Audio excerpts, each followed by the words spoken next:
The movie wastes no time throwing us into chaos. We first see a rough group of street thugs harassing a woman outside a small store. At the same time, our lead, Nina Nowak, is in the supermarket just trying to grab some beers. She takes a six-pack to the counter, pays for it, and heads toward home. On her way out, she notices the gang pestering that poor lady, and at first, she just keeps walking. But something in her gut tells her to turn back. She storms right up to them and warns them to knock it off. After making sure the woman is safe, she tries to leave quietly. But of course, one of the gangsters can't let it slide. He steps up to her, probably expecting an easy target. Big mistake. Nina doesn't even flinch. She smacks him straight in the face with one of her beer cans. His buddies rush her, and suddenly it's an all-out street brawl. One comes at her with a knife, another tries to pin her down, but Nina's no ordinary woman. She's got skills. She throws punches, counters their attacks, and drops more than one of them. The fight turns into a free-for-all, but just as things heat up, sirens echo in the distance. Cops are coming. The thugs panic, scoop up their injured friends, and scatter like rats. Nina brushes herself off, picks up what's left of her beer, and heads home. She spends the evening quietly, sipping her drink, lost in thought. It's clear she's not just some random woman. Something deeper is going on with her. The next morning, we get a peek in her lonely daily grind. Nina works at a scrapyard, dirty, loud, and isolating. This is her life now. Meanwhile, across town, a boy named Max is cruising home on his skateboard. When he arrives, his foster parents surprise him with a small birthday party. Balloons, cake, the whole deal. It seems like an ordinary, happy family moment. But here's the twist. Nina's watching them through binoculars from a distance. She's secretly keeping tabs on the boy. Suddenly, a familiar face shows up. It's Igor, one of Nina's old army comrades. He tells her to cut it out and stop stalking the family. And then we find out the truth. Nina isn't just anybody. She's an ex-NATO special ops soldier, someone with serious combat history. And Max? He's not just some random kid. He's her biological son. The problem is, Max doesn't know she's his mom. He's being raised by foster parents who, in Nina's eyes, are spoiling him rotten. Igor tries to calm her down, assuring her the boy's safe and happy. But she's bitter, angry that the agency they once worked for treats her like she never existed. They even set up a fake grave for her, as if she's been dead all these years. Later, she sneaks around her tiny home, watching old videos of Max and smiling through the pain. She clearly misses him, but she's also torn apart inside. The story takes a dark turn when Max is on his way home one night. Out of nowhere, a gang corners him. He tries to fight back and even manages to get away for a moment, but they catch up. The poor kid gets beaten, shoved into a van, and kidnapped. Nina, back at her place, immediately senses something's wrong. She gets a notification and checks her laptop. Her worst fear confirmed. Max has been taken. Without wasting a second, she jumps in her car and speeds into town. She bursts in on Igor, demanding answers. Shocked to see her, he warns her this is dangerous territory, but Nina doesn't care. Igor uses his police contacts to dig up information while Nina heads straight to Max's foster home, breaking in to search his room for clues. She almost gets caught when the foster mom comes home and notices the door ajar, but luckily, the woman doesn't investigate further. Later, Igor manages to secure a recording from police evidence. Watching the footage, Nina realizes the kidnappers knew exactly who Max was, her son. That rattles her. How can anyone know she's still alive? She's supposed to be dead. Meanwhile, somewhere else, we're introduced to the big villains of the story. There's a shady Polish diplomat lady laundering cartel money, a scumbag named Titus running human trafficking operations, and another player called Wiltemirs. Together, along with a drug lord named Walto, they form a terrifying network of corruption, trafficking, drugs, money laundering, you name it. And apparently, they're the ones behind Max's abduction. Determined, Nina tracks a lead to one of the gangsters' warehouses. A guy there has been caught skimming money, and the gang leader starts beating him in front of everyone as punishment. That's when Nina storms in, demanding answers about Max. A brutal fight kicks off. Despite being outnumbered, Nina channels her inner John Wick and wipes the floor with them. She's ruthless but efficient, dropping men left and right until she corners the leader. He finally admits that Max is being held by Titus. Nina wastes no time. She guns the car straight to Titus's camp. There, a horrifying scene unfolds, human trafficking at its worst. Nina watches as bodies are loaded into trucks, realizing the kind of monster Titus truly is.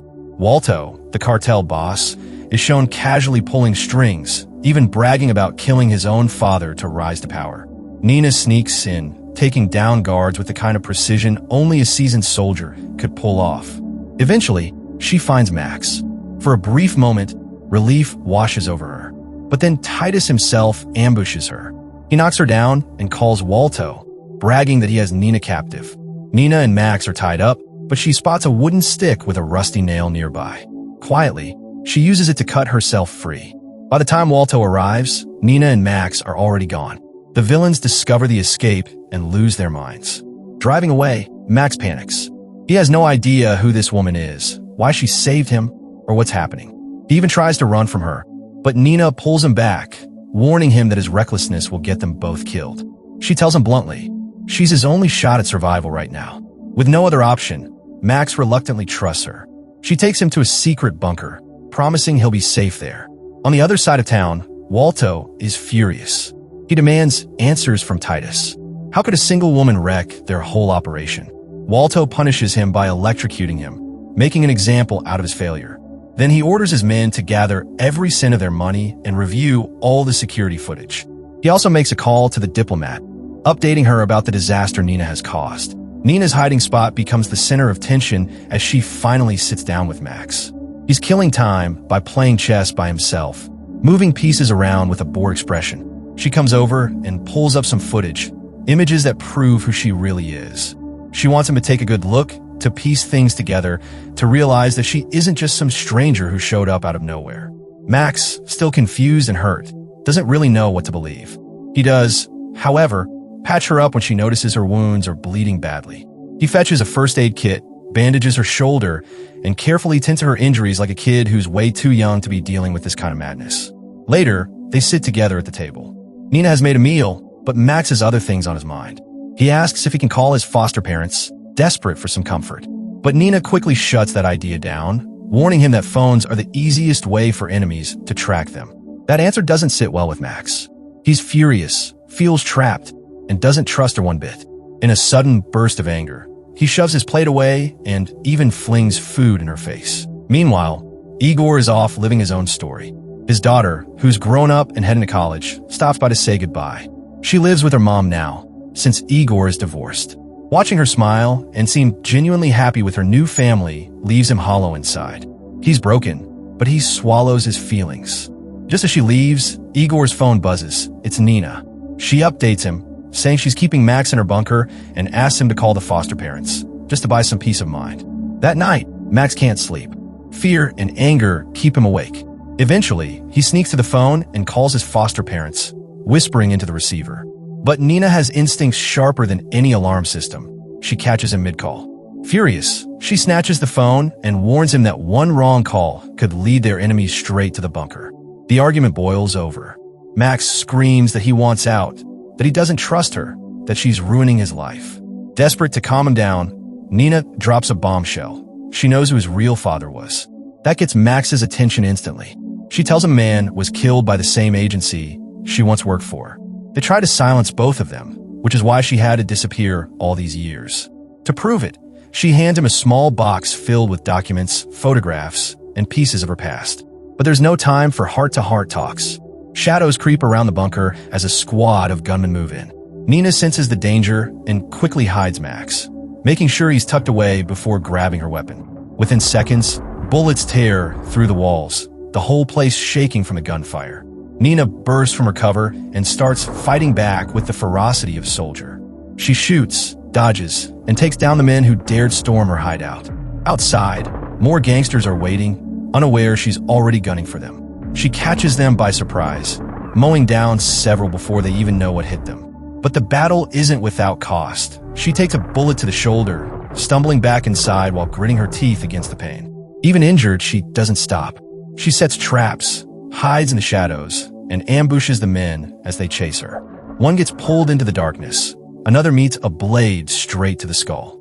Max, hiding in the back, discovers the photos Nina left in the box. He freezes. It finally clicks.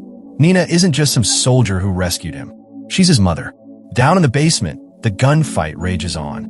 Nina, bloodied but unbroken, wipes out the last of the goons. Then comes the final showdown. Walto himself steps into the fray. He's not just any cartel boss. He's cruel, ruthless, and equipped with a taser he wields like a toy. He zaps Nina repeatedly, laughing as her body jerks from the electricity. Mocking her, he thinks he's won. But Nina isn't done yet. Summoning every ounce of strength, she stabs him in the leg, drags him down, and strangles him until he's finally lifeless on the floor. Exhausted, barely able to stand, she looks up, only to see Max running away from her. Meanwhile, the police raid Walto's compound. They scoop up cash and evidence, piling it into bags and trucks.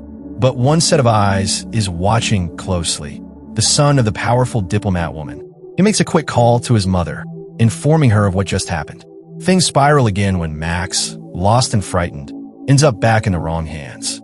Nina, still bleeding, digs a bullet out of her own shoulder with sheer grit and forces herself back on her feet. She staggers to Max's foster parents' house, hoping against hope that he made it there. But she collapses at their doorstep.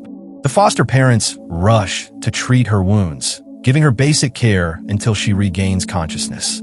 When she wakes up, her first words are about Max. The family wants to call the police, but she begs them not to. Cops will only complicate things, and worse, tip off the cartels. Just then, her phone rings. It's the diplomat. She has Max. To prove it, she lets Nina hear her son's voice on the line. The demand is clear.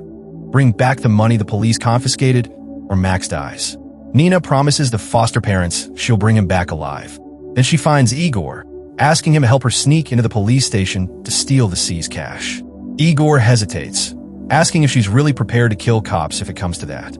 She doesn't answer, just insists she needs the building schematics. He agrees, but just as she leaves his car, he betrays her. Turns out Igor has been playing both sides all along. He's part of the crew that snatched the cartel's money in the first place. His plan? To bury Nina alive and keep everything for himself.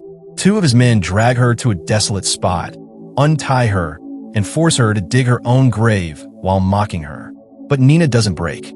Back near the truck, Igor's partner suddenly drops dead. Nina slipped free and struck back. Igor panics, jumping into the cash-filled truck, trying to escape. But Nina shoots at the vehicle, blowing out its tires. The truck crashes, explodes, and bundles of money scatter into the sky like burning confetti. She chases Igor down, corners him, but chooses not to finish him off. Instead, she grabs what little cash she can and takes it straight to the diplomat.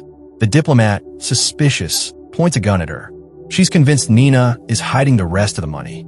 But after a tense pause, she lets her and Max go, keeping her word. Mother and son finally have a moment of quiet, driving away together. Max is full of questions, his mind racing. But peace never lasts.